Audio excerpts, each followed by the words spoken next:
Hello, students. Good evening. Students, today we will discuss that history of Roman Empire is mainly divided into two parts. The first one is the early empire, and the second one is the late empire. It means what is the difference between the early empire and the late empire, and who were the rulers, and what is the difference between the early and the late empire. It is very important to understand.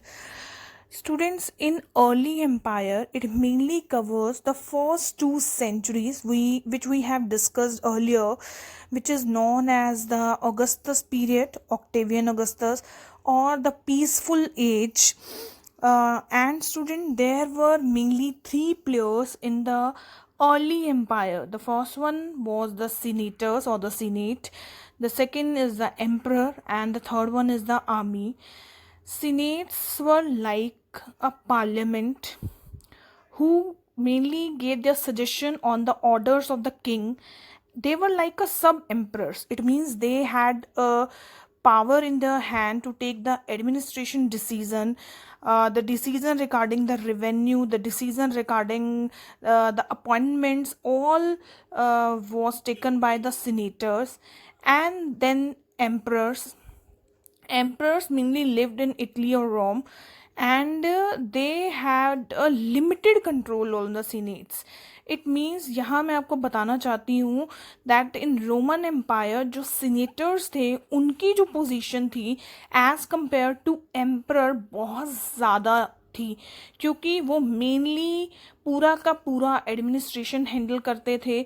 No doubt emperor की भी बहुत अच्छी खासी power थी, लेकिन कहीं ना कहीं जो एम्परर्स हैं उनको थोड़ा सा ऑलवेज माइंड में फियर रहता था कि हमें सीनेटर्स को कंट्रोल करना है.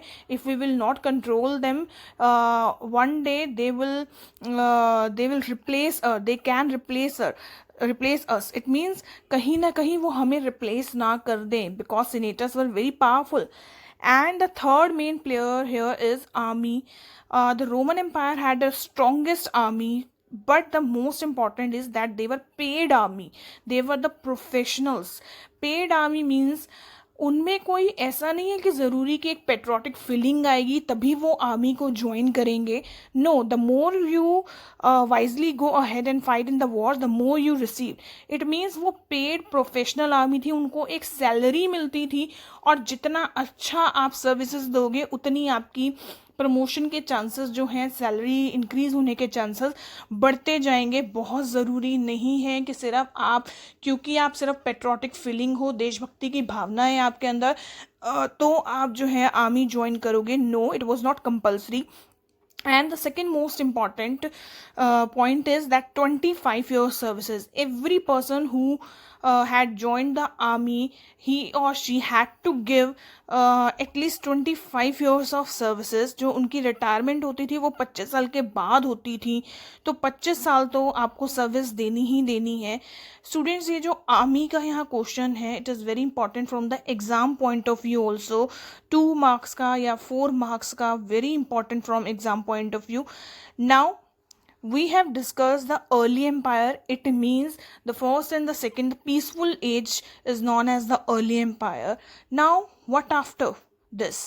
3rd century crisis between the early empire and the late empire. It means the 3rd century crisis आया वहाँ पर. फर्स्ट 2 century बहुत शांति के साथ ऑगस्टस ने, ऑक्टेवियन अगस्टस ने, नो डाउट जूलियस सीजर के जितने भी किड्स थे उनको मारा, लेकिन जो उसका टाइम पीरियड माना जाता है that was a peaceful period. After this first and second century के बाद स्टूडेंट्स क्या हुआ, 3rd century में the senators, emperors and army के बीच जो है कंपटीशन बढ़ने लगा. कंपटीशन जैसे जैसे बढ़ा वैसे वैसे वहाँ पे एक downfall, it started downfalling. It means लोगों के पास बहुत ज़्यादा जॉब्स नहीं थी, इन्फ्लेशन पीरियड आने लगा. जो सीनेटर्स जितना कंट्रोल कर चुके थे एडमिन से, धीरे धीरे उनके हाथ से वो एडमिनिस्ट्रेशन जाने लगी. इवन एम्परर वो भी कुछ नहीं कर रहे थे. तो ये जो एक बीच का सेंचुरी है, it is known as the 3rd century. In 234 AD, इन 235 आई थिंक AD, ये जो क्राइसिस आया इसके बाद का जो पीरियड है from 3rd century to 6th और 7th, mainly 5th, but it also cover the 6th and 7th जो सेंचुरी तक है वो लेट एम्पायर है।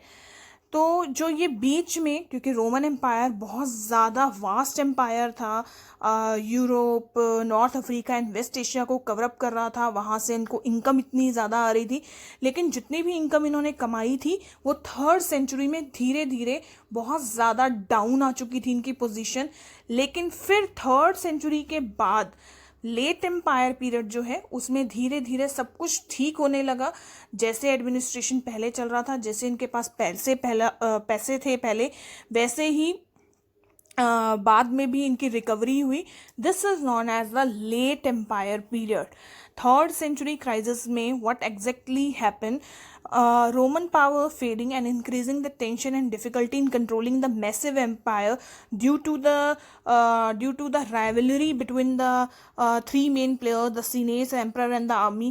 And downfall started because of this rivalry. Civil war happened, peasants rebellion happened, and there was political instability. And currency जो है, currency की value कम होने लगी, kind of economic depression came in the 3rd century. But after the 3rd century crisis the late empire it came, and the Diocletian became the Roman Empire in 284.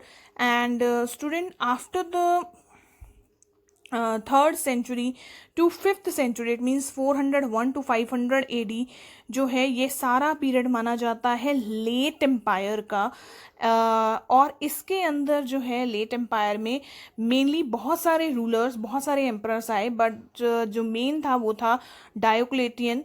And इसमें recovery को cover up करने के लिए बहुत से taxes की जो taxes बढ़ा दिए गए थे, बिकॉज वो ऑलरेडी इतना लॉसेस फेस कर चुके थे, तो इन्होंने यहाँ पे टैक्सेस बढ़ा दिए, जिस हिसाब से जो 3rd सेंचुरी क्राइसिस आया था उसको रिकवर किया गया।